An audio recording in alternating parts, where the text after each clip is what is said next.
प्रदेश में किस तरह से सियासत हो रही है संभल के मुद्दे को लेकर, उस पर लौटते हैं। ये हम आपको दिखा रहे हैं अखिलेश यादव का ये पोस्ट, और वो पूछ रहे हैं कि जो फसाद की वजह बने उनकी फोटो कब लगेगी। वो सवाल पूछ रहे हैं कि जिन्होंने बवाल किया उनकी फोटो कब लगेगी। वो पूछ रहे हैं, अखिलेश यादव पूछ रहे हैं। देखिए, उन्होंने हैशटैग संभल लिखा हुआ है और नीचे जो तस्वीर पोस्ट की है वो तस्वीर देखिए, जिस तस्वीर को अखिलेश यादव ने पोस्ट किया है, और पोस्ट कर कर सवाल पूछ रहे हैं कि उनकी फोटो कब लगेगी। जिन्होंने फसाद किया, जिन्होंने बवाल किया, उनकी फोटो कब लगेगी। तो अखिलेश यादव ने अपने ट्विटर हैंडल पे यानी कि एक्स पर पोस्ट किया है। सपा के राष्ट्रीय अध्यक्ष अखिलेश यादव ने एक्स पर पोस्ट करते हुए 2 सवाल पूछे हैं, जिसमें पहला सवाल, जिन्होंने बवाल किया उनकी फोटो कब लगेगी। दूसरा सवाल ये पूछ रहे हैं, जो पहले फसाद की वजह बने उनकी फोटो कब लगेगी। क्योंकि 24 तारीख का दिन संभल के लिए बहुत, एक कह लीजिए कि काले अक्षरों में ये दिन लिखा जाएगा। क्योंकि संभल में जब सर्वे की टीम पहुंची थी शाही जामा मस्जिद के सर्वे के लिए, तो एक तरफ जैसे ही टीम पहुंची वैसे ही सर्वे की कुछ देर बाद ही वहां पर बवाल शुरू हो गया। बड़ी संख्या में पथराव किया गया, आगजनी की गई, वहां पर लगे सीसीटीवी फुटेज तोड़े गए, और उसके बाद इस पूरे हिंसा में 4 लोगों की मौत भी हो गई है। ऐसे में अब पुलिस ने कार्रवाई तेज कर दी है और अब तक इस पूरे मामले में 74 लोगों की शिनाख्त हो चुकी है। जो फोटोज सामने आ चुके हैं, जो वीडियोज, जो मतलब सीसीटीवी फुटेज खंगाला जा रहा है, तो अब तक 74 उपद्रवियों को चिन्हित किया गया है, जिनके जो फोटोज है वो जारी कर दिए गए हैं। तो अब ऐसे में सवाल यही कि भाई, जब उपद्रवियों पर कार्रवाई हो रही है तो फिर ये सपा के जो नेता हैं उनको तकलीफ क्यों हो रही है। और उन्होंने ये जो पोस्ट किया है, उन तस्वीरों को देखिए आप।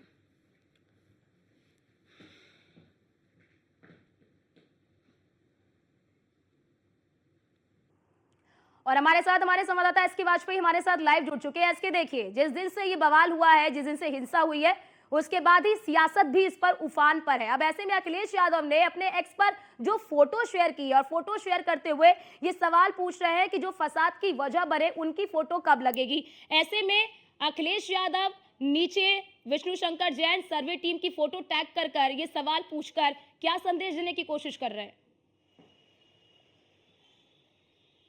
बिल्कुल, अगर हम देखें तो संभल का मामला पूरी तरीके से पॉलिटिसाइज हो गया है। उसकी वजह है कि जैसे ही उपचुनाव संपन्न हुआ उसके बाद ये बड़ी घटना उत्तर प्रदेश में हुई है, जिसमें 4 लोगों की जान भी चली गई थी। हालांकि इस पूरे मामले को लेकर समाजवादी पार्टी, कांग्रेस और भारतीय जनता पार्टी के बीच में लगातार जो सोशल मीडिया वार है और बयानबाजी है वो जारी है, और हर कोई अपने अपने हिसाब से अपने अपने वोटर्स को मैसेज देने की कोशिश कर रहा है। सीधे तौर पर अगर हम इस पूरे मामले को देखें तो लगातार पुलिस का एक्शन आगे बढ़ता जा रहा है। पूरे इस मामले में करीब 300 लोगों के खिलाफ एफआईआर दर्ज हुई है। 50 से ज्यादा लोग हिरासत में हैं। करीब 200 से ज्यादा फोटोज यूपी पुलिस ने इस पूरे मामले में उपद्रव करने वाले लोगों की जारी की है। अब उनकी संपत्तियों के जब्तीकरण और साथ ही साथ उनके खिलाफ जो वैधानिक कार्रवाई है वो लगातार जारी है। और यही एक वजह है कि सपा अध्यक्ष अखिलेश यादव की तरफ से लगातार इस पोस्ट के जरिए कहीं ना कहीं भारतीय जनता पार्टी पर निशाना साधा जा रहा है। हालांकि ये पहला मौका नहीं है जब अखिलेश यादव इस तरीके के पोस्ट या इस तरीके के बयान के जरिए भारतीय जनता पार्टी, लेकिन यहाँ पर बड़ी बात एसके, यहाँ पर बड़ी बात ये कि अखिलेश यादव ने जो एक्स पर फोटो शेयर किया है, वो सर्वे टीम के साथ उन्होंने फोटो शेयर कर कर वो ये सवाल पूछ रहे हैं कि जिन्होंने पहले बवाल किया, जिन्होंने फसाद की शुरुआत की, उनकी फोटो कब लगेगी। ये क्या मैसेज देने की कोशिश कर रहे हैं? क्या वो ये मैसेज देने की कोशिश कर रहे हैं कि बवाल इनकी वजह से हुआ है? क्या ये मैसेज देने की कोशिश अखिलेश यादव कर रहे हैं इस पोस्ट के जरिए? बिल्कुल निश्चित तौर पर, क्योंकि अगर हम देखें तो इस पूरे मामले को लेकर जो सर्वे का आदेश हुआ उसके वकील हैं विष्णु शंकर जैन, और ऐसे में जो समाजवादी पार्टी की तरफ से आरोप लगाया जा रहा है कि उस दौरान जय श्री राम और साथ ही साथ भड़काऊ नारे लगाए गए, जिसके बाद इस तरीके की हिंसा भड़की थी। हालांकि इस पूरे मामले को लेकर पुलिस ने सीसीटीवी फुटेज भी जारी किए हैं। उसके अलावा बड़े पैमाने पर जो वीडियोज आए हैं वो भी जारी किए गए हैं कि किस तरीके से उपद्रवियों को पुलिस अनाउंसमेंट के जरिए समझा रही थी कि आप अपना भविष्य ना खराब करें, इस तरीके की घटनाओं में ना आए, सिर्फ सर्वे का काम किया जा रहा है। रहा है, लेकिन बावजूद इसके जो उपद्रवी थे वो नहीं माने। हालांकि इसमें कई दूसरे जिलों के भी उपद्रवी थे जिनको पुलिस ने डिटेन किया है, जिनकी गिरफ्तारी भी हुई है। इस पूरे मामले को लेकर पुलिस ने हर एक पहलू पर अलग अलग वीडियो और सीसी फुटेज जारी करके ये बताने की कोशिश की है कि किस तरीके से इस पूरे घटनाक्रम को प्लान किया गया था, क्योंकि इस पूरे मामले में समाजवादी पार्टी के सांसद और विधायक आरोपी हैं, उनके परिजन भी इस पूरे मामले में भड़का भाषण देने में आरोपी हैं। तो ऐसे में समाजवादी पार्टी के लिए सबसे बड़ी परेशानी यह है कि अपनी जमीन को बचाए रखना और खास तौर पर जो मुस्लिम बेस वोट बैंक है समाजवादी पार्टी का,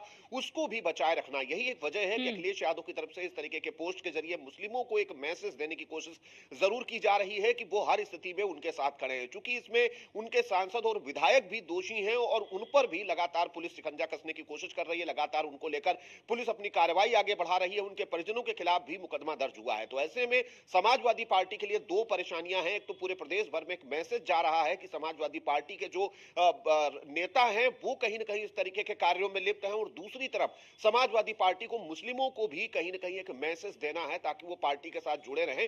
मुस्लिमों के लिए क्या बेहतर ऑप्शन हो सकता है? बिल्कुल। क्या ये समझा जाए, इसके क्या ये भी समझा जाए, इस पोस्ट के जरिए क्या ये भी समझा जाए, एक तरफ तो अखिलेश यादव आरोप लगा रहे हैं कि वोटों की लूट हुई है, प्रशासन के बल पर ये चुनाव लड़ा गया है, जो आरोप सपा की ओर से लगाए जा रहे हैं।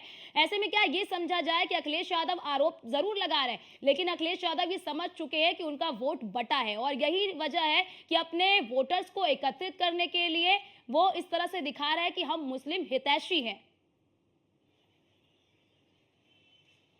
बिल्कुल, निश्चित तौर पर मुस्लिम और यादव समाजवादी पार्टी का बेस वोट बैंक है, ये समाजवादी पार्टी अच्छे से जानती है और यही एक वजह है कि समाजवादी पार्टी की तरफ से इस तरीके के पोस्ट और इस तरीके के बयान लगातार जारी किए जा रहे हैं। हालांकि इस पूरे मामले को लेकर उनके सांसद और विधायक भी कहीं न कहीं जांच के दायरे में है, तो ऐसे में समाजवादी पार्टी की परेशानी ज्यादा बढ़ गई है और यही एक वजह है कि समाजवादी पार्टी की तरफ से एक डेलीगेशन भी वहां भेजा जा रहा है। हालांकि प्रशासन ने 1 तारीख तक वहां किसी भी बाहरी व्यक्ति के आने पर रोक लगा रखी है, तो ऐसे में 2 तारीख को सपा और कांग्रेस का प्रतिनिधिमंडल भी वहां जा सकता है।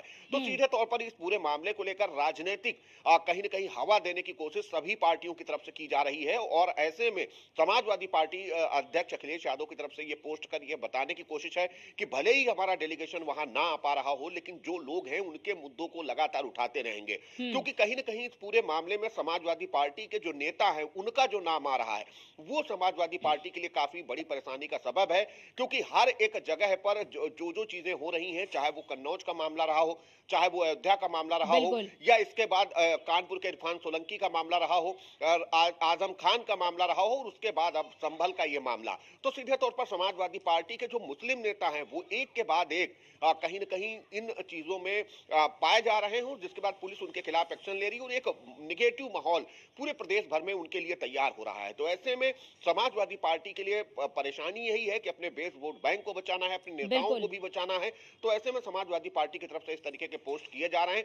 हालांकि उसको लेकर पुलिस लगातार वीडियो और सीसीटीवी फुटेज के जरिए जवाब दे रही है कि किस तरीके से पूरे घटनाक्रम को प्लान किया गया था, कैसे पहले से पूरी तैयारियां थी, पत्थर इकट्ठे किए गए थे, बाहर से लोग आए थे। बिल्कुल एसके, पुलिस हर एक बिंदु पर जांच कर रही है और साफ तौर पर कहा गया है कि उपद्रवियों को बख्शा नहीं जाएगा, लेकिन इस पर सियासत भी अब और भी ज्यादा गर्म होती हुई नजर आ रही है। बहुत शुक्रिया आपका हमारे साथ जुड़ने के लिए और महत्वपूर्ण जानकारी हमारे दर्शकों तक साझा करने के लिए।